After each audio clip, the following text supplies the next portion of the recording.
कि कांवरिया के भेष धर के भागबै 4 बजे भोर हरिया में 4 बजे ने 3 बजे भोर हरिया में जखनी सब सुतले रहते तखनिए जाए के छे। एक आध 2 दिन पहले निकल लेबे कथी एक आध 2 दिन पहले निकल भी तब न पहुँचबे यो अल्लाह मैरिज कर वही शादी बाबा के दुआरिया में। सच हो बिल्कुल ठकबो ना झूठ नहीं बोले छी। वहाँ जाके झूठ बाज जेबी का जना छोड़ देबे ओते सुंदर आदमी को छोड़ एक कांवरिया के भेष धर के आगे भागबै भोर हरिया में चल चल के लव मैरिज शादी करबै बाबा के दुआरिया में। बोले बोल आइएगा भैया कांवरिया के भेष धर के भागबै भोर हरिया में।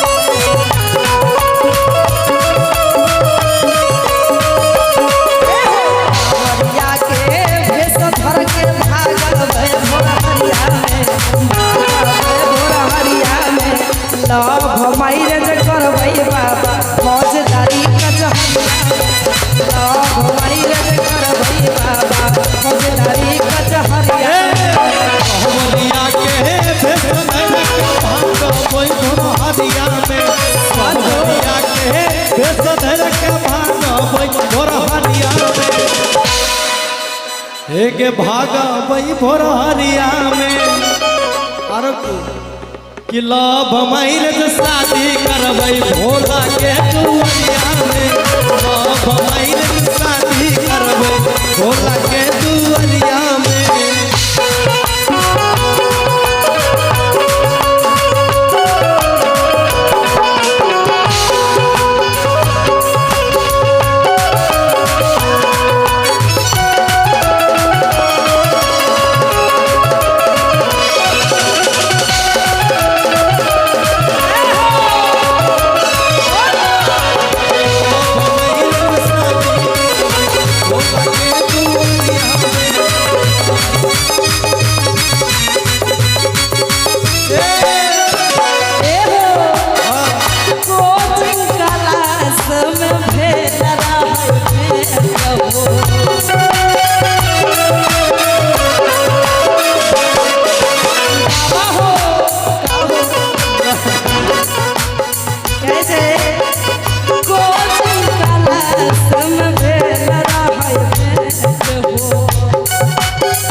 तुम्हें बोला था हम बात के थे सुन कोचिंग क्लास में भेल रहै भेट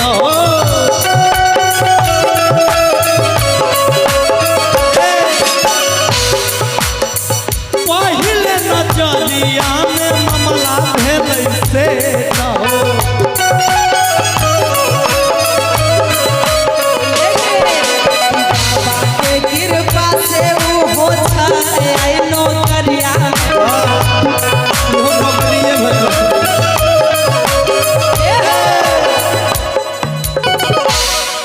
बाबा के कृपा से अच्छा छाय सैया जी नौकरिया में अच्छी नौकरिए भले ना के बाबा के कृपा से आज छथिन नौकरिया में। अच्छा हाँ हो आरो के लव मैरिज शादी करबै लव मैरिज करबै बाबा भोला के दुआरिया लव मैरिज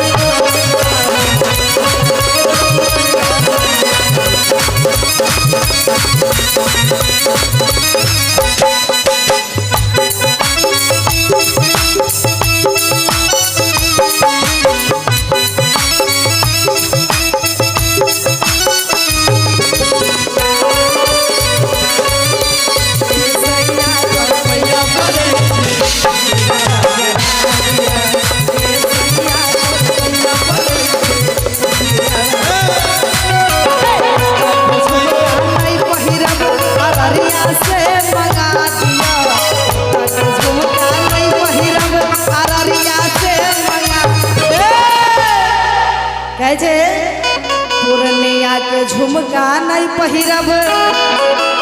वैसे तो हमार घर भले बेगूसराय, बताओ अपना जिला के नाम कहबे तो बड़ा अच्छा लगते। मंगबे ले कहबे यहाँ जिला से तो बहुत अच्छा रहते। अच्छे ने सबके मजा आवे छ ना। आय की चाही तोरा के, की चाही?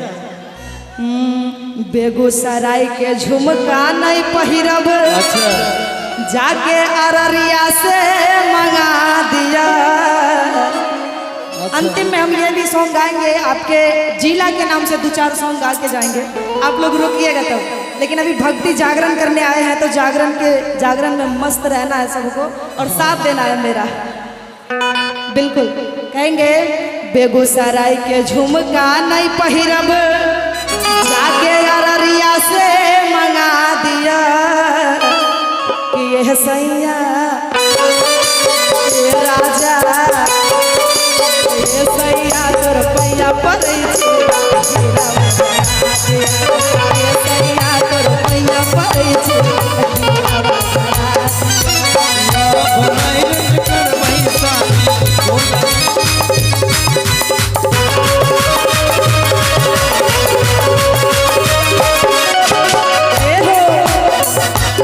गर्लफ्रेंड कहे छे बाबा से इहे लगन में बाबा शादी कराई दा।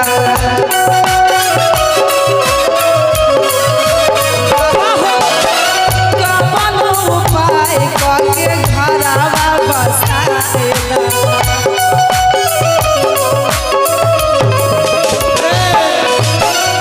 इहे लगन में बाबा शादी कराई दा।